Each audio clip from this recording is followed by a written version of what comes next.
तो आज से वो चरक चिकित्सा का जो तीसरा अध्याय है, ज्वर चिकित्सा अध्याय, वो पढ़ेंगे।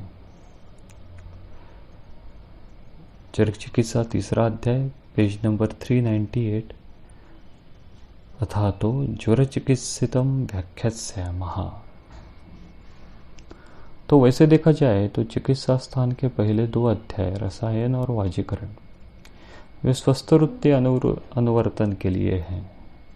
और एक्चुअली व्याधियों का वर्णन शुरू होता है तीसरे अध्याय से। और ये तीसरे अध्याय में जहाँ से व्याधियों का वर्णन शुरू है, उसमें से सबसे पहला वर्णन ज्वर का है। ऐसा क्यों है?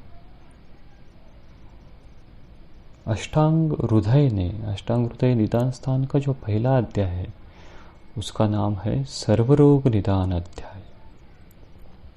और उस सर्वरोग निदान अध्याय में ज्वरोत्पत्ति की कथा वर्णित है। तो माइथोलॉजिकल एस्पेक्ट ज्वरोत्पत्ति का वो वहाँ पे वर्णित है। और उसी अष्टांग हृदय के निदान स्थान के दूसरे अध्याय का नाम है ज्वर निदान अध्याय। तो देखिए, जो अध्याय का नाम सर्वरोग निदान है, उसमें ज्वर उत्पत्ति की कथा है। और जो दूसरा अध्याय है, उसमें डायरेक्टली ज्वर के हेतु, उसकी संप्राप्ति, इनका वर्णन है। तो दैट मीन्स दैट ज्वर उत्पत्ति कथा is applicable to the all the रोग. That means the jvara is not only the pyrexia, not only the fever. Pyrexia और fever one of the entity है, केवल उतना ही ज्वर नहीं है।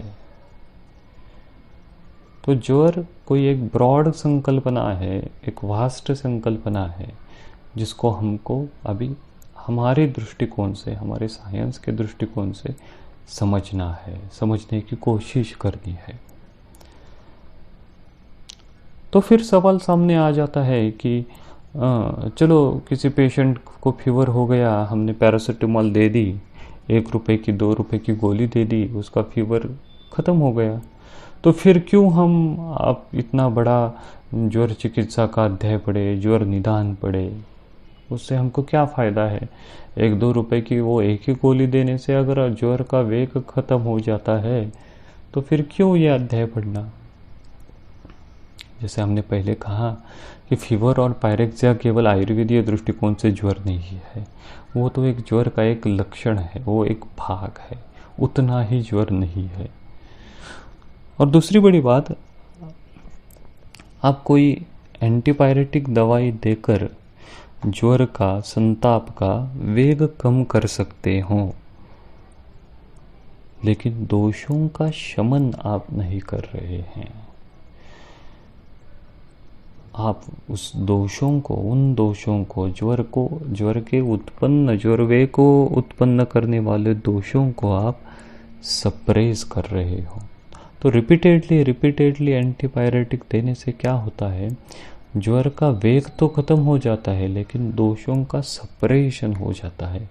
और ऐसा सप्रेशन बार बार होता रहा, तो जितनी बार आप कोई भी चीज़ को सप्रेस करोगे, उतनी बार वो चीज़ रिबाउंड हो जाएगी। तो लीन दोष हो जाते हैं। ज्वर का वेग तो तुरंत उतर जाता है, लेकिन दोष लीन हो जाते हैं। और लीन दोष होने के बाद अगर उन लीन दोषों को कोई ऐसा ट्रिगरिंग फैक्टर मिल जाए, व्यंजक कारण मिल जाए, तो वो तुरंत दूसरा कोई तो व्याधि, दूसरा कोई तो लक्षण, दूसरा कोई तो कॉम्प्लिकेशन पैदा कर देते हैं। तो इसलिए आयुर्वेदीय दृष्टिकोण से ज्वर का संप्राप्ति ज्ञान या फिर संप्राप्ति विघटन कैसे करना है, ये जानना है। ये पूर्ण चिकित्सा है, ये शुद्ध चिकित्सा है। इसमें दोषों को सप्रेस नहीं करना है, बल्कि शमित करना है। तो इस अध्याय को अभी हम पढ़ना चालू कर देते हैं। देखिए, अथा तो ज्वर चिकित्सितम व्याख्यास्यामः। लिखिष्यामः ऐसा नहीं कहा उन्होंने, व्याख्यास्यामः कहा। हर एक अध्याय में वही कहते हैं। तो इसका क्या तात्पर्य है? तो ये दीज आर दी लेक्चर्स, ये रिटर्न एसेज या फिर रिटर्न रिसर्च आर्टिकल नहीं है, वो एक एक अध्याय यानी एक एक लेक्चर है।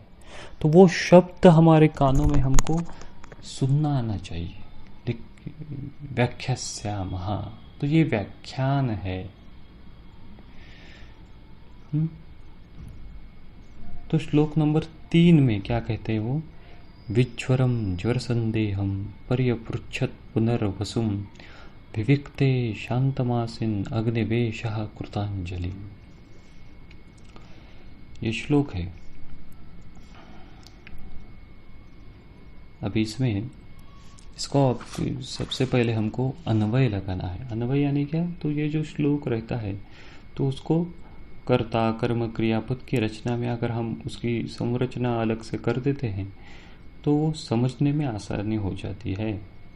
देखो, इस श्लोक की संरचना अन्वय किस प्रकार से हम लगा सकते हैं? श्लोक नंबर 3 की विविक्ते शांतम आसीनम। विविक्ते, विविक्ते यानी क्या? निर्जन स्थान में। तो कोई तो एक निर्जन स्थान है, तो उस निर्जन स्थान में शांतम, पूर्ण तरीके से शांत है ऐसा, ये आप्त का वचन है, जो ये गुरु आप्त का विशेषण है।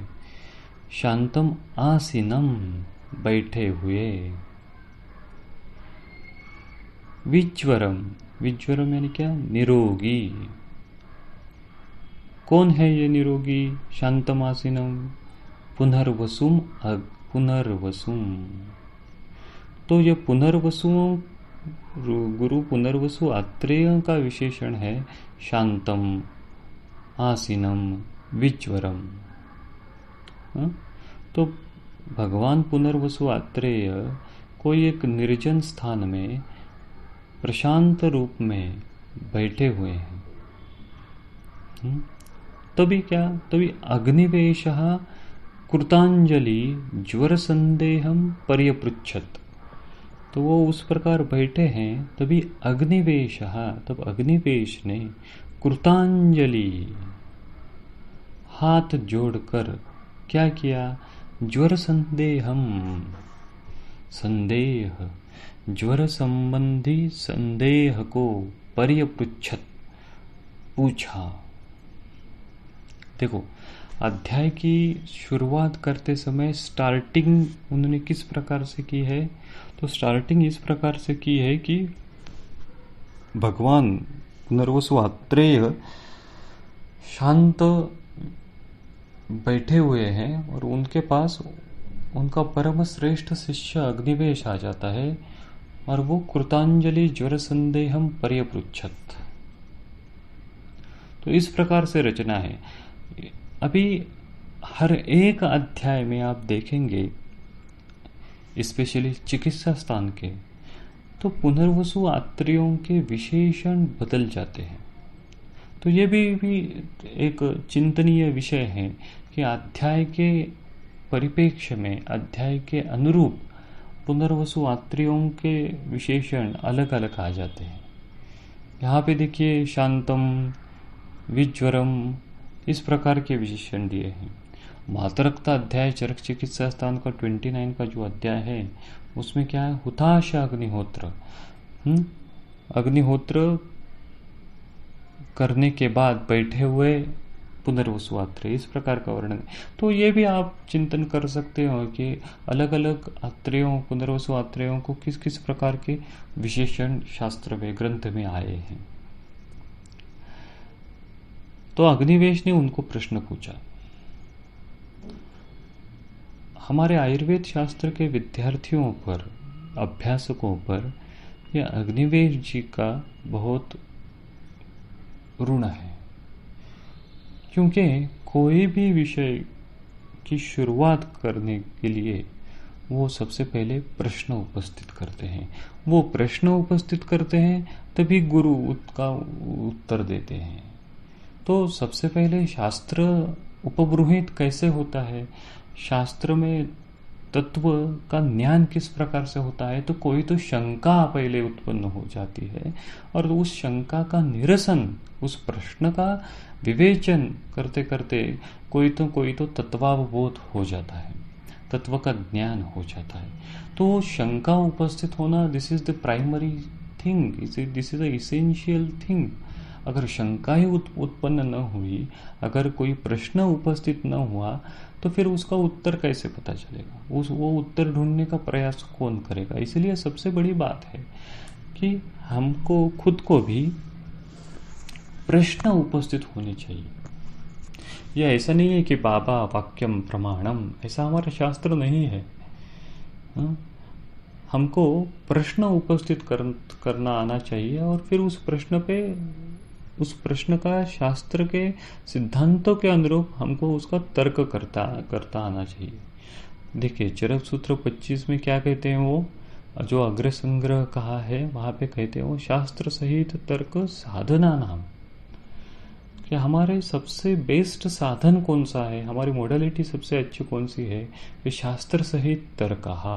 तो शास्त्र सहित, तो rational thinking, the logical thinking based on the our ayurvedic principles, ayurvedic सिद्धांत is the best modality available for us. तो वो तर्क हमको करते आना चाहिए और वो तर्क करने के लिए, वो लॉजिकल थिंकिंग करने के लिए कोई ना कोई तो हमारे पास ध्येय होना चाहिए, ऑब्जेक्टिव होना चाहिए। वो ऑब्जेक्टिव क्या है, तो ये सवाल है। वो सवाल होंगे तो फिर हम तर्क करने लगेंगे, हम उस पर सोचेंगे, हम उसका चिंतन करेंगे। तो ये चिंतन और ये सवालों की उत्पत्ति अग्निवेश ने की। चरक सूत्र हर एक अध्याय में, अलग अलग अध्यायों में, चरक सूत्र 16 में देखिए वो चिकित्सा प्रवृत्ति नाम का जो अध्याय है, वहाँ पे भी स्वभाव परम सिद्धांत का वर्णन है। उसके बाद भी अग्निवेश ने एक विषाद वर्णन किया है। अग्निवेश जी वहाँ पे क्या कहते हैं कि चलो स्वभाव परमवाद आपने कहा कि जिसकी उत्पत्ति होने वाली है उसका अपने आप क्षय होने वाला है, तो रोग भी अपने आप उत्पन्न होंगे और अपने आप उनका क्षय होगा। तो फिर अग्निवेश ने खुद का विषाद वहां पे व्यक्त किया कि चिकित्सा प्रवृत्तस्य किम, फिर चिकित्सा करने वाले उन वैद्यों का क्या होगा, चिकित्सा प्रवृत्तस्य किम। तो ये इस प्रकार का सवाल उन्होंने वहां पे पैदा किया है। तो इस प्रकार के सवाल अग्निवेश हर बार उत्पन्न करते जाते हैं और फिर उनका विवेचन करते करते आचार्य, गुरु, पुनर्वसु, आत्रेय कोई ना कोई तो तत्व, कोई ना कोई तो ज्ञान हम सबको देते हैं। तो ये भी हमको मालूम नहीं है कि यह सवाल अग्निवेश ने जानबूझ के पूछा है या उनके मन में नेचुरली, स्वभावता ये सवाल उत्पन्न हुए। कभी कभी उनको मालूम होता होगा, लेकिन सब त्रिविध बुद्धियों को उसका ज्ञान हो जाए, इसलिए उन्होंने वो सवाल जानबूझकर उन्होंने पूछते होंगे। अगर उनको मालूम भी नहीं होगा तो उन्होंने खुद का चिंतन किया और उस चिंतन से ये सवाल उनके सामने पैदा हुए होंगे। कोई भी अलग बात हो, लेकिन ये शास्त्र ग्रहण की प्रक्रिया है। इसमें उन्होंने सवाल पैदा किए हैं और उस सवाल का फिर आचार्य विवेचन करते जाते हैं। तो उसके बाद देखिए श्लोक नंबर 4 से 9 तक वो पढ़ेंगे। देह इंद्रिय मनस्तापी सर्वरोगाग्रजो बली, ज्वरा प्रधानो रोगाणाम उक्तो भगवता पुरा, तस्य प्राणी सपत्नस्य ध्रुवस्य प्रलय उदये, प्रकृतिं च प्रवृत्तिं च प्रभावं कारणानि च, पूर्वरूपम् अधिष्ठानं बलकाल आत्मलक्षणं, व्यासतो विधिभेदाश्च पृथग्भिन्नस्य च आकृतिं, लिङ्गमानस्य जीर्णस्य सौषधं च क्रियाक्रमं, विमुच्यता प्रशान्तस्य चिह्नं यच्च पृथक् पृथक्, ज्वरावसृष्टो रक्षस्य यावत् कालं यतो यतः, प्रशान्ताः कारणैश्च पुनरावर्तते ज्वरः, यश्चापि पुनरावृत्तं क्रिया प्रशमयन्ति तं, जगद्हितार्थं तत्सर्वं भगवन् वक्तुम् अर्हसि। तद् अग्निवेशस्य वचो निशम्य गुरुरब्रवीत्, ज्वर अधिकारे यत् वाच्यं तत् सौम्यं निखिलं शृणु। तो अभी श्लोक नंबर 4 से लेकर श्लोक नंबर 9 तक उन्होंने ऑब्जेक्टिव्स का वर्णन किया है। तो इस अध्याय में कौन से ऑब्जेक्टिव होंगे, हालांकि ये ऑब्जेक्टिव अग्निवेश के प्रश्न के स्वरूप में आए हैं कि ज्वर की प्रवृत्ति क्या है, उसका प्रभाव क्या है, उसके भेद कौन से हैं, उनके लक्षण कौन से हैं। हम कोई भी सेमिनार को जाते हैं, कोई भी वैद्य का, कोई भी रिसर्च स्कॉलर का प्रेजेंटेशन देखते हैं, तो उसमें सबसे पहले जो स्लाइड रहती है वो क्या रहती है कि what are the objectives of this presentation. So actually these are the objectives. अध्याय की शुरुआत करते करते शुरुआत के श्लोक में ही उन्होंने ऑब्जेक्टिव दे दिया कि these are the objectives of this shloka. So actually इससे आगे ये जो प्रश्न है या फिर ये जो ऑब्जेक्टिव्स हैं तो उनका विवेचन किया जाएगा। जैसे चरक सूत्र 12 में भी यही है कि उन्होंने क्या किया कि परस्पर मतानि जिज्ञासमानः महर्षयाः अन्योन्य प्रपृच्छुर। चरक सूत्र 12 वातकला कली अध्याय श्लोक नंबर 3। तो उन्होंने क्या कहा कि एक दूसरे को प्रश्न उपस्थित किए, किम गुणो हो वायु हो, किम अस्य प्रकोपन कारणम, ये वात के गुण कौन से है, उसका प्रकोप कैसे होता है, उसका प्रशम किन कारणों से होता है, तो वात का प्रकोप कैसे होता है, वात का शमन कैसे होता है। तो इस प्रकार के सवाल उन्होंने सबसे पहले उपस्थित किए, बाद में उसका विवेचन किया। तो उसी प्रकार यहाँ पे अग्निवेश के माध्यम से ये सवाल उपस्थित किए गए हैं और बाद में पुनर्वसु आत्रेय जी ने इसका विवेचन किया है। तो फिर से एक बार वो श्लोक पढ़ेंगे, श्लोक नंबर 4 से। देखिए, श्लोक संस्कृत हमको क्लिष्ट लगती है, श्लोक हमको क्लिष्ट लगते हैं। क्यों लगते हैं? क्योंकि हमको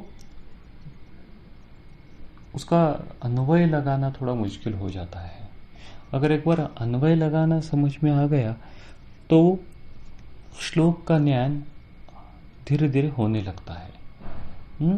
तो अन्वय लगाने आना चाहिए, उसकी कोशिश करनी चाहिए, निरंतर उसका प्रयास करना चाहिए।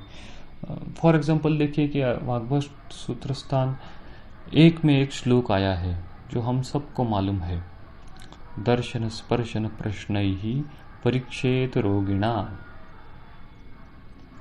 तो इसका आप अन्वय कैसे लगाएं? दर्शन स्पर्शन प्रश्नैहि परीक्षेत रोगिणा। अभी प्रश्नैहि कहा है, तो ये क्या है प्रश्नैहि? किस प्रकार की विभक्ति है? तृतीया बहुवचन, देवैहि जैसा। परीक्षेत क्या है? परीक्षेत क्रियापद है। रोगिणाम किस प्रकार की विभक्ति है? द्वितीया एक वचन है। चलो इतना तो हमने जान लिया। तो परीक्षेत, परीक्षा करनी है, तो ये परीक्षा के साधन कौन से हैं? दर्शन स्पर्शन और प्रश्न। हमको मालूम है कि साधन की हमेशा तृतीया विभक्ति होती है, इसलिए क्या किया उन्होंने? दर्शन स्पर्शन प्रश्न ही। साधन 3 है यानी अनेक है, इसलिए उनका बहुवचन किया। अभी इस सूत्र में दर्शन स्पर्शन प्रश्न ही परीक्षेत रोगिणाम, इस सूत्र में कर्ता नहीं है, तो कर्ता यहाँ पे अन्वय करते समय डालना है। वो कर्ता कौन है? वैद्य है। वैद्य ने परीक्षा करनी चाहिए। तो इस प्रकार से हम अन्वय लगा सकते हैं। हालांकि इतना जरूरी नहीं कि हर बार के हमको उसका सभी व्याकरण समझ में आ जाए, उसमें कौन सा समास है, उसमें अब देखिए अभी दर्शन स्पर्शन प्रश्न ही में कौन सा समास है? दर्शन ही च स्पर्शन ही च प्रश्न ही च, तो ये द्वंद्व समास हो गया। लेकिन जरूरी नहीं कि हर बार हमको समास आना चाहिए, उसमें जो छंद कौन सा है, अलंकार कौन सा है, वृत्त कौन सा है, ये समझ में आना चाहिए। इतना अभी जरूरत नहीं है। अगर आ गया तो बहुत अच्छी बात है, लेकिन ज्ञान होने के लिए साइंटिफिक उस श्लोक में जो क्रक्स है वो समझ में आने के लिए आपको हर बार वो लैंग्वेज, वी आर नॉट वैयाकरणी, हमको व्याकरण तज्ञ नहीं होना है, हमको आयुर्वेद तज्ञ होना है। इसलिए उस व्याकरण को, उस संस्कृत को नहीं डरना है। देखिए हम क्या हिंदी भाषा के तज्ञ नहीं है, मराठी हमारी मातृभाषा है, फिर भी हम हिंदी में बोल पाते हैं। हालांकि मेरी हिंदी बहुत ही क्या कहते हैं उसको, रॉ है, कच्ची है, ऐसा कह सकते हैं। लेकिन फिर भी हम संभाषण करने का प्रयास करते हैं। क्यों करते हैं? क्योंकि हमने बचपन से हिंदी सुनी है, हमने हिंदी फिल्में देखी हैं, हाँ? हम हिंदी पढ़ सकते हैं। तो उसी प्रकार जो भाषा हमारी मातृभाषा नहीं है, फिर भी हम उसमें बहुत सहजता से संवाद कर सकते हैं, समझ सकते हैं। उसी प्रकार हम जिस भाषा का हमको इतना व्याकरण का ज्ञान नहीं है, फिर भी हम संस्कृत श्लोक अगर प्रयास करते हैं, निरंतर प्रयास करते रहते हैं, तो व्याकरण शायद न आ जाए, फिर भी हमको उसका जो क्रक्स है, उसका जो गाभा है, तत्व है, उस श्लोक में जो बताया हुआ रीडिंग बिटवीन द लाइन्स है, शब्दार्थ के साथ साथ जो भावार्थ है, वो भी हमको धीरे धीरे पता चलेगा, पता चलते जाएगा। तो श्लोक नंबर 4 में क्या कहा है उन्होंने? देह इंद्रिय मनस्तापी सर्वरोगाग्रजो बली ज्वरा प्रधानो रोगाणाम उक्तो भगवता पुरः। तो देखिए, पुरा, पुरा यानी क्या?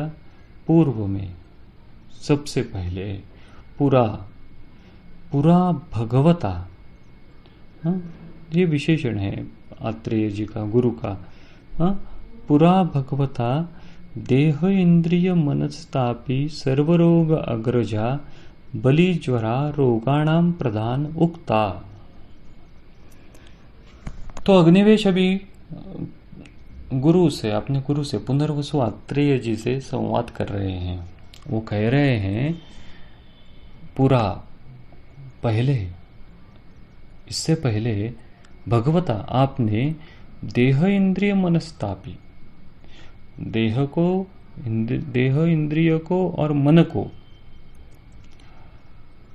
ताप करने वाला, सर्वरोग अग्रजा, सर्वरोग में प्रथम, बलवान ऐसे ज्वर को, जो रोगों का प्रधान है, रोगाणाम प्रधान है, ऐसा कहा है, उक्ता।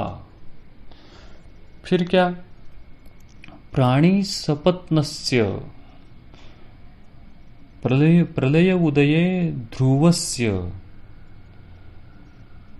प्रवृत्तिम प्रकृति प्रवृत्तिम प्रभावम कारणानि च।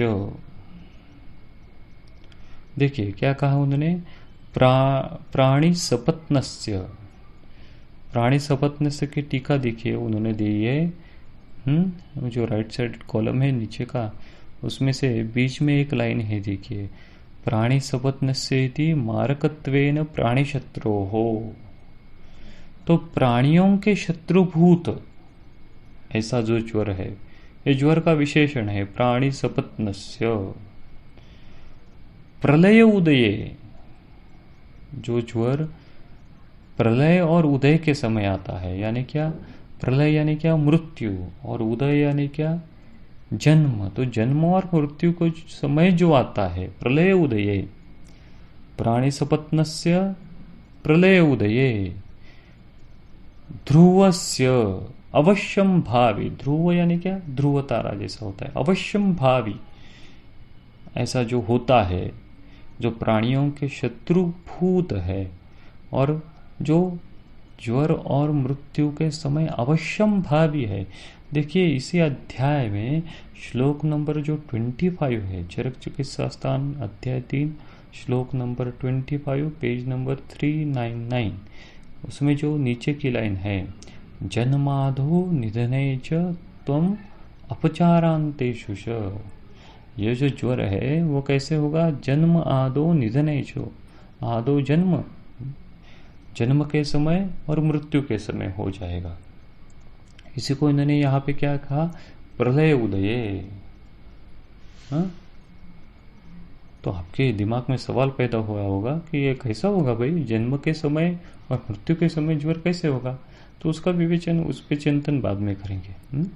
तो प्रलय उदये ध्रुवस्य, प्रकृति, इस ज्वर की प्रकृति, प्रवृत्तिम, उत्पत्ति, ज्वर की उत्पत्ति कैसे होती, प्रभाव, कारणानि च, पूर्वरूप अधिष्ठानम, इस ज्वर के अधिष्ठान क्या क्या है? बलकाल आत्मलक्षणम. आत्मलक्षणम, what are the cardinal features of this ज्वर? व्यासत, व्यासत यानी क्या? विस्तार पूर्वक. विधिभेदात यानी प्रकार भेद से. पृथक भिन्नस्य, पृथक भिन्नस्य यानी क्या? ज्वर के जो भिन्न भिन्न प्रकार है उनकी आकृति, उनकी आकृति क्या है जो भिन्न भिन्न प्रकार है उनकी. आमस्य जीर्णस्य लिंगम स औषधम क्रियाक्रमम च. जो आमज ज्वर है, जीर्ण ज्वर है, उसके लक्षण, औषधि और उसका चिकित्सा क्रम क्या है.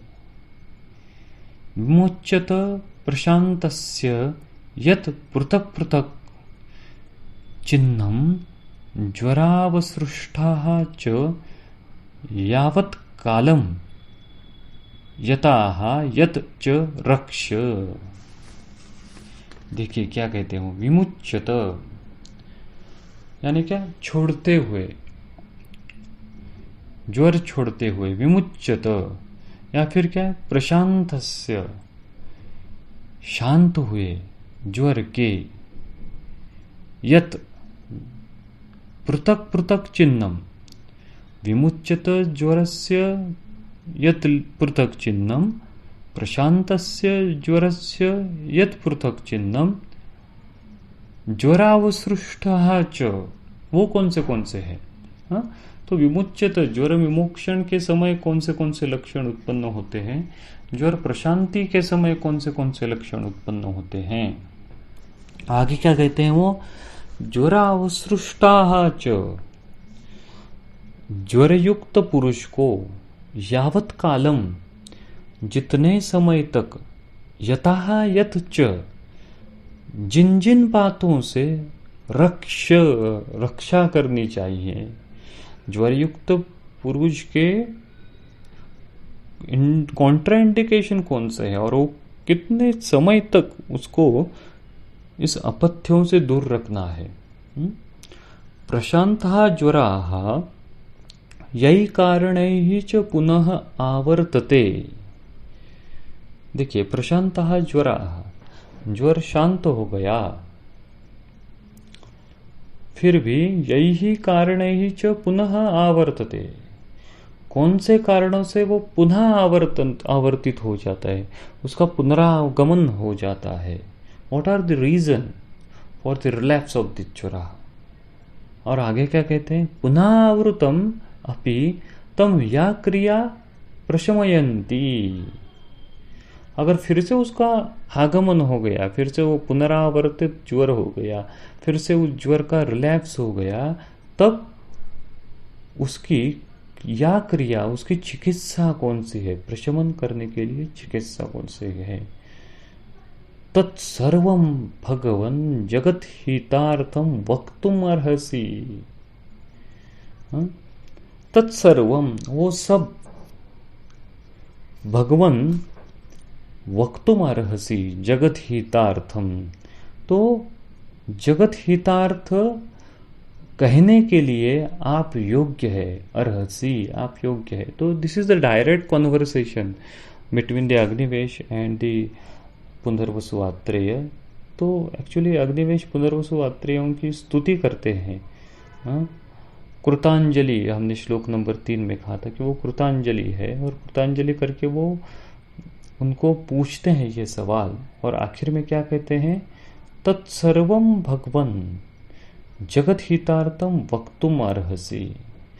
और अग्निवेश ने ये सवाल क्यों पूछे, तो उसका रीजन उन्होंने इस श्लोक में दिया है, जगत हितार्थम. ये बहुत ही इंपॉर्टेंट है. आयुर्वेद शास्त्र का इवोल्यूशन, या फिर आयुर्वेद शास्त्र वैद्यों ने क्यों पढ़ना है? जगत हितार्थम. ऐसा नहीं है कि हमको बहुत बड़ी बड़ी बिल्डिंग कंस्ट्रक्ट करनी है, बहुत बड़ा बंगला लेना है, बहुत बड़ी बड़ी गाड़ियाँ लेनी है, वो तो पड़ाव है, वो अंतिम ध्येय नहीं है, वो हमारा एम नहीं है।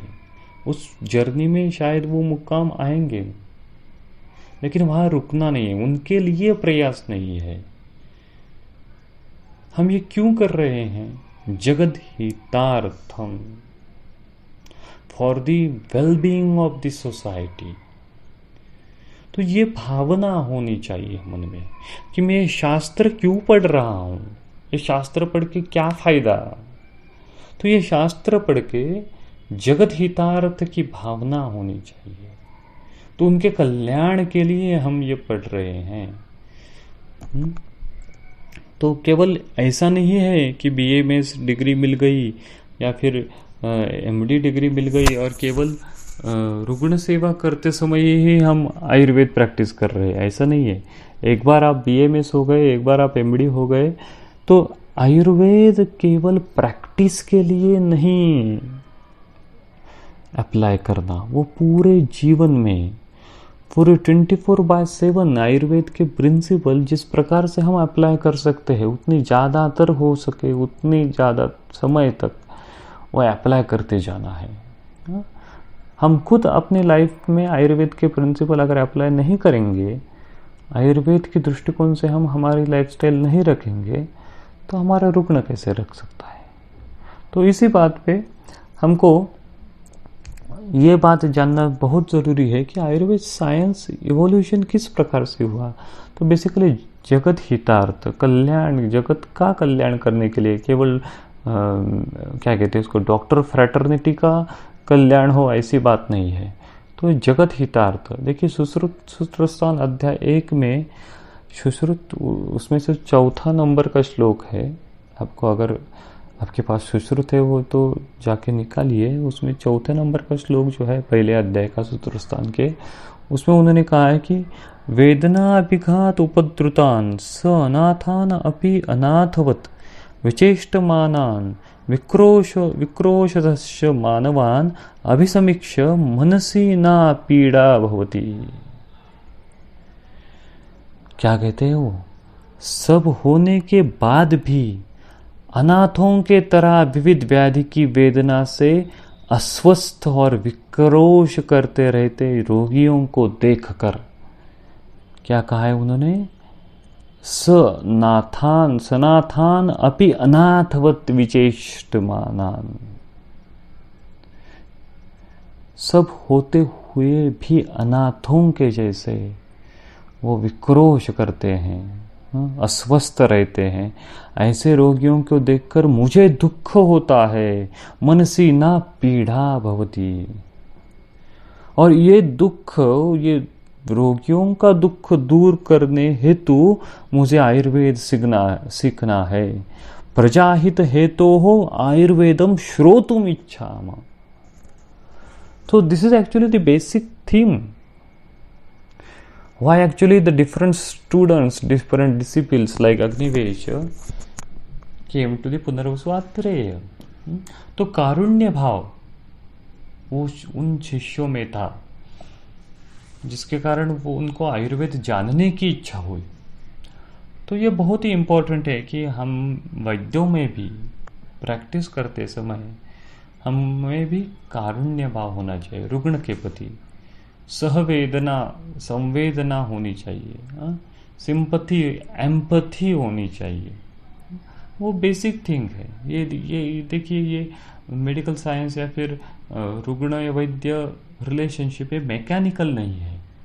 चलो आपको ये लक्षण है, ये मेरी दवाई, चलो जाओ, ऐसा नहीं है. वो करुणा से लिप्त होंगे तो वो रिजल्ट, या फिर कहेंगे कि वो रुग्ण को हम उस दुख से जल्दी दूर कर सकते हैं.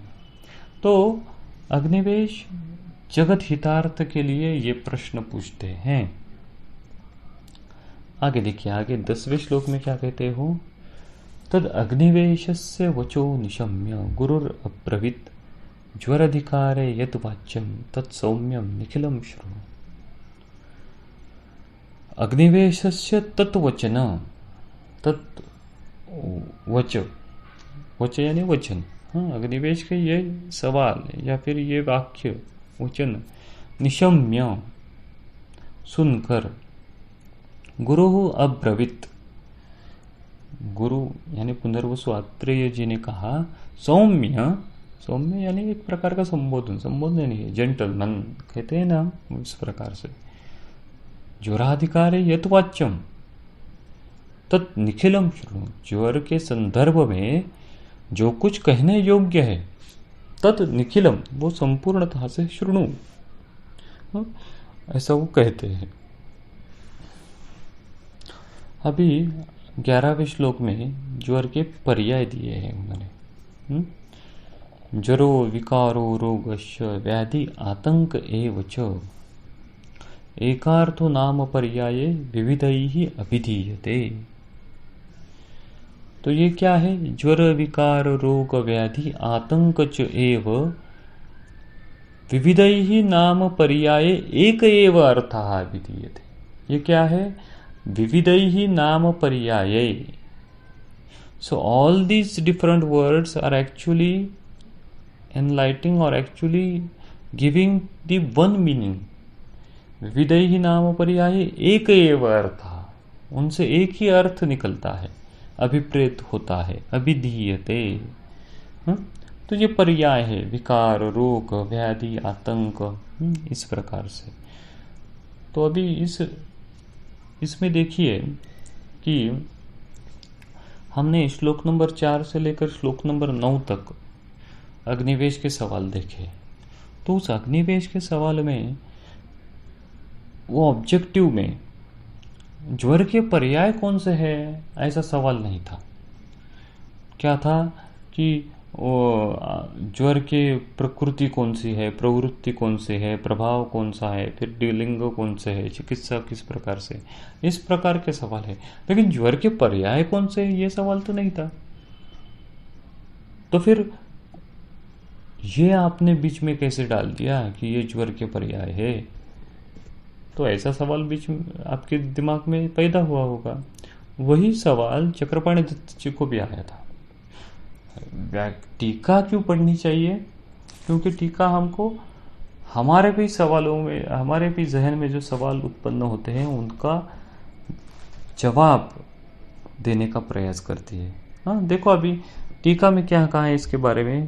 जो टीका 11वें श्लोक की टीका है उसमें कहा है उन्होंने, प्रश्न ग्रंथ असूचितस्य अपि पर्याय कथनम वृत्तमेव। हमने जो प्रश्नों की सूची की है उसमें पर्याय कथनम असूचितस्य अपि, उसमें वहां पे पर्याय नहीं कहे हैं हमने। पर्याय कौन से है, किस प्रकार से, ये सवाल नहीं पूछा है। तथापि फिर भी पुनः प्रकरणवशात अभिधानम इति न पुनरुक्त दोष इति ब्रुवते। प्रकरणवशात, अभी विषय चल रहा है तो हमने उसका वर्णन कर दिया।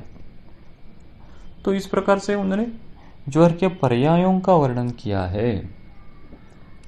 अभी पर्याय की डेफिनेशन टीका में दी है। देखो इस श्लोक नंबर 398 में जो 11वें श्लोक की टीका है उसमें लास्ट की जो लाइन है, पर्याया एकार्थ अभिधानीयो भिन्न जातीयाः शब्दाः। तो different words having the same meaning that are called as पर्याया। तो ये ज्वर के पर्याय है। आगे देखो 12 नंबर का जो श्लोक है उस श्लोक में अभी ज्वर की प्रकृति कही है। तस्य प्रकृति उद्दिष्टा दोषाः शारीर मानसाः देहिनम नहि निर्दोषम ज्वराः समुपसेवते। क्या कहा है उन्होंने इस श्लोक में? देखिए उनका इस श्लोक का अन्वय लगाते हैं। शारीर मानसाः दोषाः तस्य प्रकृति उद्दिष्टा। एक वाक्य ये हो गया क्या? शारीर मानसा दोषा तस्य प्रकृति उद्दिष्टा। तो इस श्लोक का अधिकरण क्या है कि ज्वर की प्रकृति कौन सी है? तो शारीर मानसा दोषा तस्य प्रकृति उद्दिष्टा। तो ज्वर की प्रकृति यानी क्या? समवायी कारण। ज्वर निर्मिति का समवायी कारण किस प्रकार से है? शारीर मानस दोष, शारीरिक दोष और मानस दोष, निज दोष, ये जो कहे हैं, और रज और तम, ये मानस दोष जो कहे हुए हैं, ये ज्वर की प्रकृति उद्दिष्टा, प्रकृति है, समवायी कारण है। अभी नीचे की लाइन और ज़्यादा इम्पोर्टेंट है, पूरी एकाग्रता से पढ़िए। देहिनम नहीं निर्दोषम ज्वराः समुपसेवते। इसका अन्वय किस प्रकार से हुआ? ही निर्दोषम देहिनम ज्वराः न समुपसेवते। ही क्योंकि, ही यानी दैट्स वाई, निर्दोषम देहिनम ज्वरा न समुपसेवते। क्या सेंटेंस हुआ? निर्दोषम देहिनम ज्वरा न समुपसेवते। हमारे सामने एक वाक्य आया, निर्दोषम देहिनम ज्वरा न समुपसेवते। तो निर्दोष शब्द की क्या अर्थ हुआ? निर्गतः दोषा, ऐसा नहीं होगा। निर्दोष यानी क्या होगा? दोषों की साम्यावस्था। तो दोषों की साम्यावस्था अगर है तो क्या होगा? ज्वरा न समुपसेवते। ऊपर के श्लोक में आपने क्या कहा? ऊपर की लाइन में आपने क्या कहा? ज्वर की प्रकृति कौन सी है? शारीर मानस दोषा। अब आप क्या कहते हो कि निर्दोषम देहिनम। अगर शरीर में इन दोषों की साम्यावस्था है तो क्या होगा? ज्वरा न समुपसेवते। ज्वर नहीं होता है। कब नहीं होता है? जब दोषों की साम्यावस्था शरीर में होती है। अब ये समुपसेवते की टीका दी है, वो भी बहुत ही इंपॉर्टेंट है। चक्रपाणि दत्त जी ने जो कहा है वो पढ़ते हैं। तो इस 12 नंबर श्लोक की जो टीका है पेज नंबर 399 में, उसमें नीचे से तीसरी लाइन है, देखो, समुपसेवते इति भाषया भूत विशेष रूपस्य ज्वरस्य आवेशम दर्शयति। क्या कहा उन्होंने? भूत विशेष रूपस्य ज्वरस्य आवेशम दर्शयति।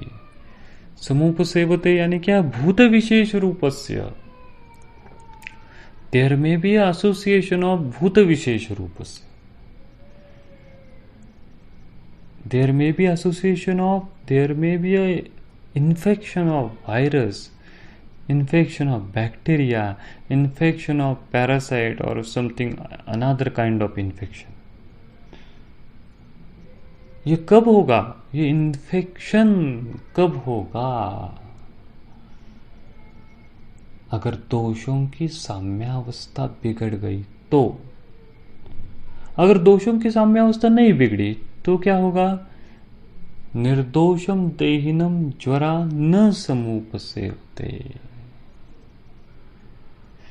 तो दोषों की साम्यावस्था ये इंपॉर्टेंट है।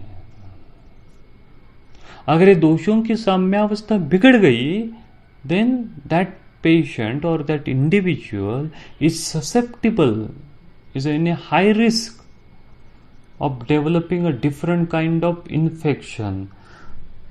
भूत विशेष रूपस्य ज्वरस्य आवेशम दर्शयति।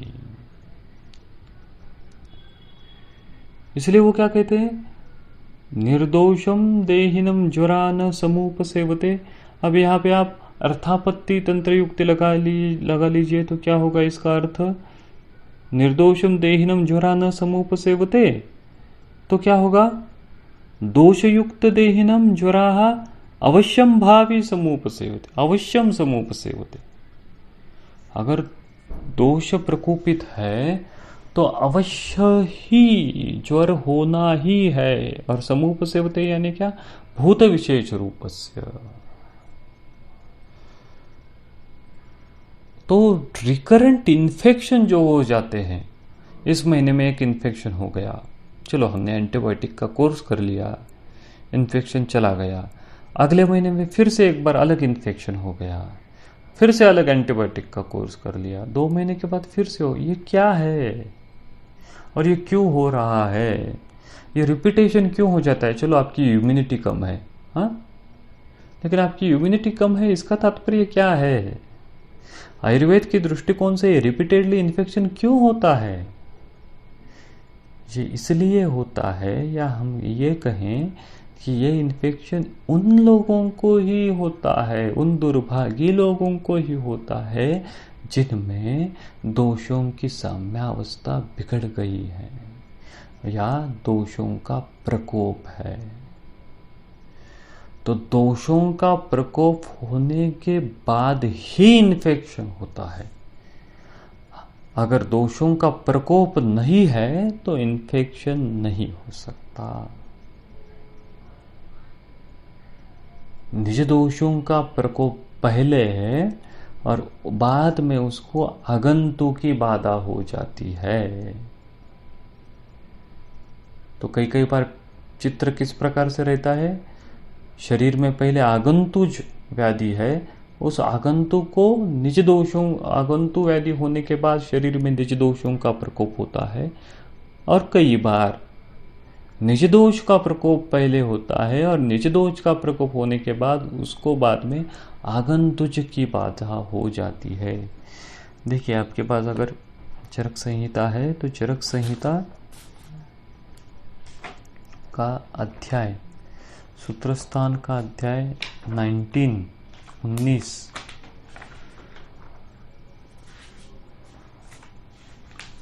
उसमें से श्लोक नंबर 7, पेज नंबर 112, आगंतुरन्वेति निजम विकारं निजस्तथा आगंतु अपि प्रवृद्धाः। निज दोषों की वृद्धि हुई तो आगंतु की बाधा हो सकती है, और आगंतु व्याधि हो गया तो बाद में निज दोषों का प्रकोप होना तय है। यानी निज दोषों का प्रकोप जब होता है तो बाद में उसको आगंतु की बाधा हो सकती है।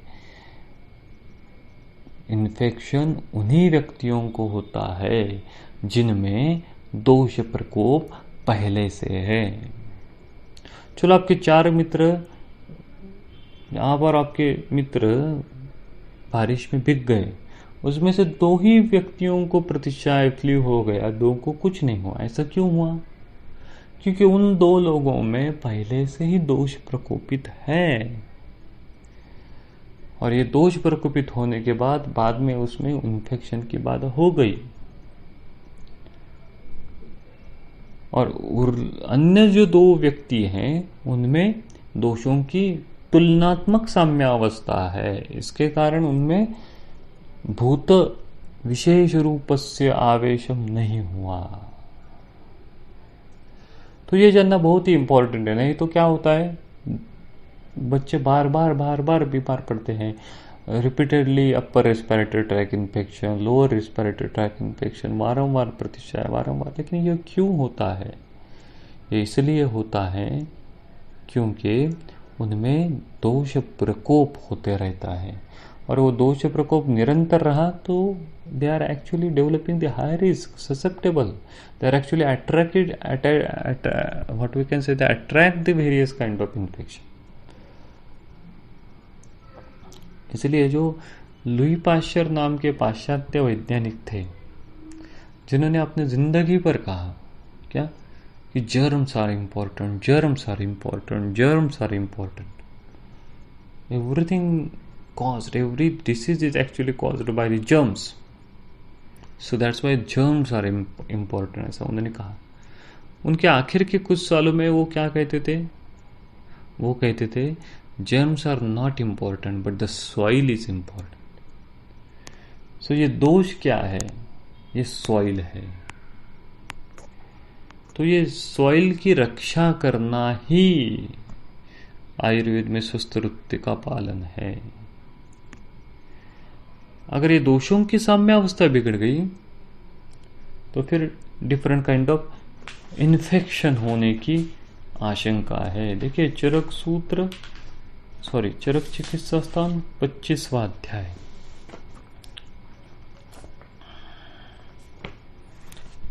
जो द्विवर्णीय अध्याय जो है वो निकालिए।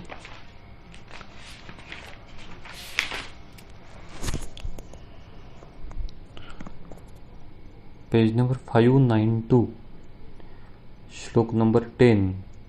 क्या कहा उन्होंने, यथा स्वयं हेतु भी दुष्टः वात पित्त कफा नृणाम बहिमार्ग समाश्रित्य जनयन्ति निजान व्रणान। व्रण की उत्पत्ति किस प्रकार से होती है, यथा स्वयं हेतु भी दुष्टा वात पित्त कफा नृणाम। वात पित्त कफ का प्रकोप होता है और ये दोष अभी क्या होते हैं, बहिर्मार्ग समाश्रित्य, बाह्य स्रोतस में समाश्रित्य निज व्रण की निर्मित करते हैं। तो ये क्या है, ये निज दोषों के कारण व्रण की उत्पत्ति है। अब इस व्रण को आगंतुक की बाधा आगे जाकर हो सकती है। तो this is actually diabetic ulcer, इस प्रकार से उत्पन्न हो सकते हैं निज दोषों के कारण, इस प्रकार। तो कहने का था, और उस अल्सरेशन को बाद में सेप्टिसेमिया हो सकता है, रिकरेंट इन्फेक्शन अन्य प्रकार का हो सकता है, लेकिन उसका कारण क्या है, उसका कारण है स्वयं हेतु भी दुष्टः वात पित्त कफाः। तो उसी प्रकार ये हमको जानना है, या ये हमारा तत्व है कि दोष प्रकोप होने के बाद ही इन्फेक्शन होता है। तो ये बहुत ही इंपॉर्टेंट चीज है। ये हमारे दृष्टिकोण से, आयुर्वेदीय दृष्टिकोण से ये इम्यूनिटी की संकल्पना है कि आयुर्वेदीय दृष्टिकोण से व्याधि क्षमत्व क्या है, इम्यूनिटी क्या है। तो ये दोष प्रकोप की अवस्था न पैदा होना या फिर दोषों की साम्यावस्था का रक्षण करना, यह हमारे दृष्टिकोण से इम्यूनिटी है, व्याधि क्षमत्व है। इसलिए वो जब कहते हैं कि निर्दोषम देहिनम ज्वरा न समूपसेवते, जिस शरीर में दोषों की साम्यावस्था है वहां ज्वर यानी डिफरेंट काइंड्स ऑफ इन्फेक्शन हो नहीं सकते, या फिर ज्वर एज ए डिसीज नहीं हो सकता, ऐसा वो कहते हैं। हाँ, तो ये बहुत ही इंपॉर्टेंट सिद्धांत है। आप निदान स्थान का 6वां अध्याय, शोष निदान अध्याय, पेज नंबर 220, उसमें से जो 8वां श्लोक है उसमें से एक उपश्लोक है, उसमें नीचे एक लाइन है, देखो, अप्रतिकाराच अनुबध्यते यक्ष्मणा। देखो सबसे पहले क्या हुआ, शोष हो गया। तो फिर शोष और यक्ष्मा में क्या फर्क है, तो अप्रतिकाराच, अगर शोष अप्रतिकाराच रहा, अगर शोष की हमने योग्य प्रकार से चिकित्सा ना की तो क्या हो सकता है, यक्ष्मणा अनुबध्यते, तो यक्ष्मा का अनुबंध हो जाता है। तो यक्ष्मा का अनुबंध होना यानी शोष पहले से उत्पन्न है, बाद में उसको कोई इन्फेक्शन हो जाना और उसके कारण कोई सिंड्रोम की उत्पत्ति होना। तो कई बार हमको लगता है कि यक्ष्मा और शोष है पर्यायवाचक है, क्या वैसा नहीं है। यक्ष्मा और शोष पर्यायवाचक नहीं है। शोष ये पहली उत्पन्न अवस्था है, और वो अगर अवस्था अप्रतिकाराच, उसकी चिकित्सा योग्य समय पर ना की जाए तो उसको अनुबद्धते, तो उसको अनुबंध हो सकता है डिफरेंट काइंड्स ऑफ इन्फेक्शन का, यक्ष्मणा का, तो बाद में उसको यक्ष्मा कहते हैं। तो इसी प्रकार जिस प्रकार के यक्ष्मा अनुबद्ध थे, उसी प्रकार शरीर में दोष प्रकोप होने के बाद ही ज्वराः समुपसेवते, भूत समुपसेवते इति भाषया भूत विशेष रूपस्य ज्वरस्य आवेशम दर्शयति। तो ये इंपॉर्टेंट सिद्धांत है। अब श्लोक नंबर 13, क्षया तमो ज्वरा पाम्मा मृत्युशौक्ता यमात्मका पंचत्व प्रत्ययान् नृणां क्लिश्यतां स्वेन कर्मणा इति अस्य प्रकृति प्रोक्ता। आगे 12वें श्लोक में प्रकृति कहा। ये भी क्या है? प्रकृति है। इति अस्य प्रकृति प्रोक्ता। क्या है ये? स्वेन कर्मणा, अपने कर्म से, क्लिश्यताम, क्लेशित हुए। कौन क्लेशित हुए? नृणाम। पंचत्वम प्रत्ययात, प्रत्ययात, पंचत्व यानी क्या? मृत्यु के, प्रत्ययात यानी कारण होने से, क्षय तम ज्वर पाम्मा मृत्यु च यमात्मका उक्ता। ये इसको यमात्मका कहा है। क्यों कहा है? पंचत्व प्रत्ययात, मृत्यु के कारण होने से। देखो श्लोक नंबर 5 में उन्होंने कहा था प्रलय उदये च, या फिर 25 में कहा था जन्मादो निधने च।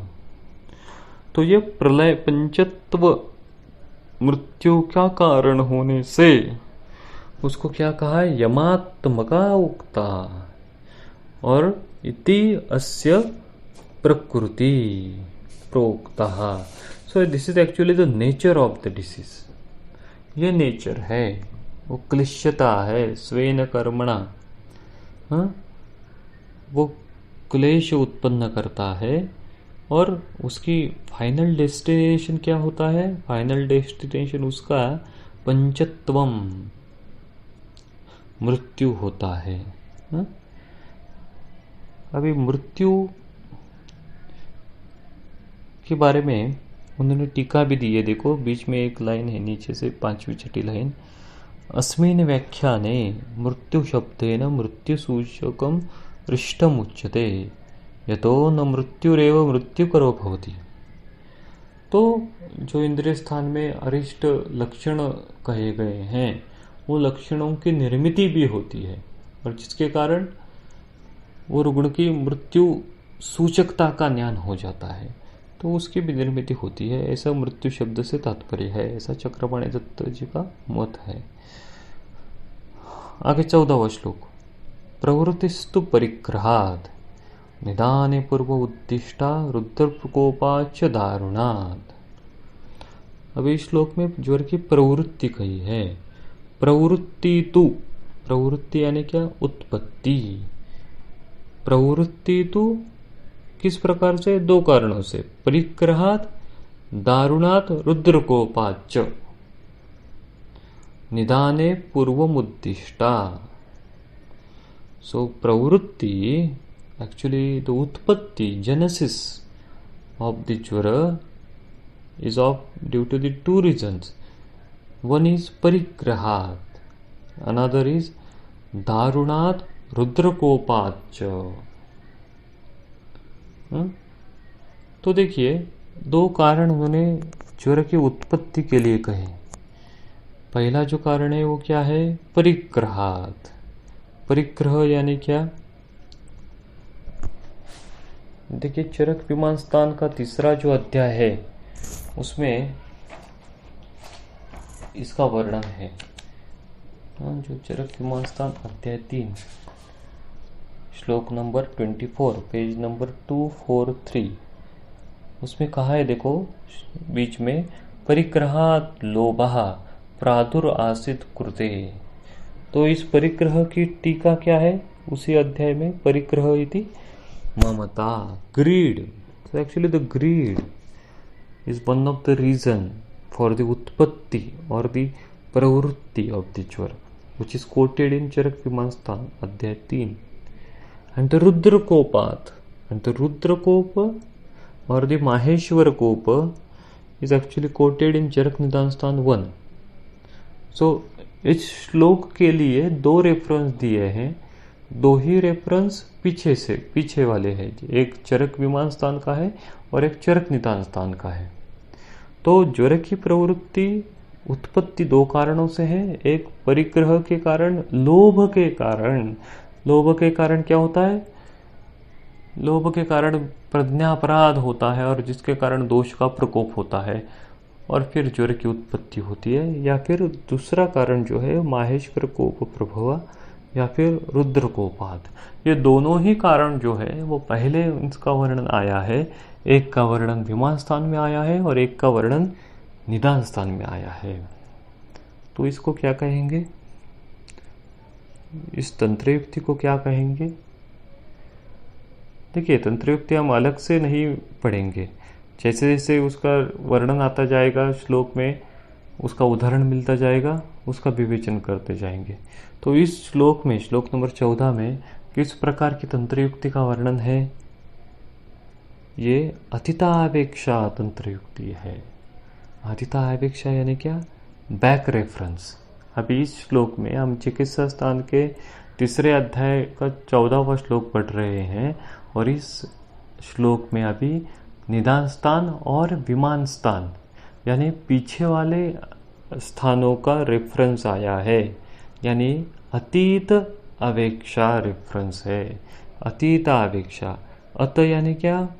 पास्ट, इत यानी क्या? जानना। तो ये क्या है? ये जो बैक रेफरेंसेस जो रहते हैं उसको हम अतीतापेक्षा कहते हैं। हाँ, तो चिकित्सा स्थान के दृष्टिकोण से निदान स्थान और विमान स्थान का रेफरेंस से अतीतापेक्षा हो गया। या फिर आप ये कहें कि सिद्धि स्थान के दृष्टिकोण से अगर आप सिद्धि स्थान पढ़ रहे हैं तो उसमें चिकित्सा स्थान का रेफरेंस आ जाए तो वो सिद्धि स्थान के दृष्टिकोण से अतीतापेक्षा हो गया। तो इस प्रकार से ये अतीतापेक्षा तंत्र युक्ति है। तो इसका प्रैक्टिकल यूटिलिटी क्या है अतीतापेक्षा तंत्र युक्ति का? हाँ, उसका भी प्रैक्टिकल यूटिलिटी है। आप पेशेंट के जो हेतु निकालते हैं, आहारज विहारज, वो किस प्रकार की है? वो अतीतापेक्षा है। वो आप उसके बैक हिस्ट्री निकाल रहे हैं, वो अतीतापेक्षा तंत्र युक्ति से आप निकाल रहे हैं। तो इस प्रकार से ये अतीतापेक्षा तंत्र युक्ति है। वैसे ही और तंत्र युक्ति रहती है अतीतापेक्षा के एकदम विरुद्ध, उसको क्या कहते हैं? उसको कहते हैं अनागतापेक्षा तंत्र युक्ति। अनागतापेक्षा यानी क्या? आगे वाला reference, yet to be referred, ऐसा जो रहता है उसको अनागतापेक्षा कहते हैं। यानी अगर आप विमान स्थान पढ़ रहे हैं तो उसके लिए चिकित्सा स्थान का रेफरेंस किस प्रकार से हो गया? अनागतापेक्षा हो गया। अगर आप शारीर स्थान पढ़ रहे हैं तो उस शारीर स्थान के लिए सिद्धि स्थान का रेफरेंस किस प्रकार से हो गया? अनागतापेक्षा रेफरेंस हो गया। तो इसका प्रैक्टिकल यूटिलिटी क्या है?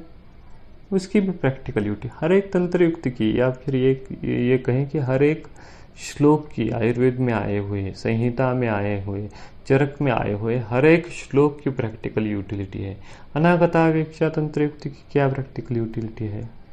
तो हाँ, हम पेशेंट को कह सकते हैं कि दिस काइंड ऑफ कॉम्प्लिकेशन, उपद्रव में arise due to such a kind of pathophysiology.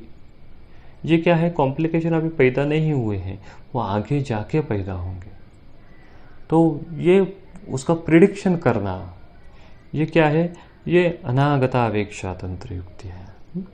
तो इस प्रकार से येट टू बी रिफर्ड और जो आके चली गई, ऐसी अनागता और अतीतापेक्षा, ऐसे 2 प्रकार की तंत्र युक्तियाँ होती है। इस श्लोक नंबर 14 में अतीतापेक्षा तंत्र युक्ति का वर्णन किया है। तो आज के लिए इतना ही विवेचन करते हैं। आगे जो ज्वरोत्पत्ति की कथा दी है उसके आगे का विवेचन अगले सप्ताह में करेंगे। आपके अगर कोई सुझाव है, आपके अगर कोई सजेशन है, आपके अगर कोई सवाल है तो आप उसको नीचे कमेंट्स में लिख सकते हैं।